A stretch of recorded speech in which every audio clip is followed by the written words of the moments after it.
यार वो ठीक कहा है किसी ने कि हुनर फिरता है सड़कों पर और किस्मत महलों में राज करती है। ये देखें ये बंदा क्या बना रहा है, ये इसने बॉक्स बनाए हैं और उसके बाद अभी ये क्या कर रहा है, वो नंबर लिख रहा है यार, ये ज़बरदस्त। देखें 1 और 2 और अब लाजमी 3 होगा ज़ाहिर है।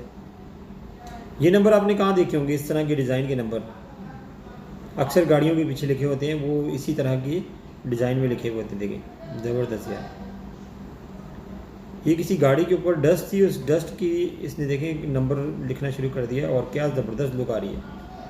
7 कैसे बनेगा, ओफ अभी 8 देखते हैं।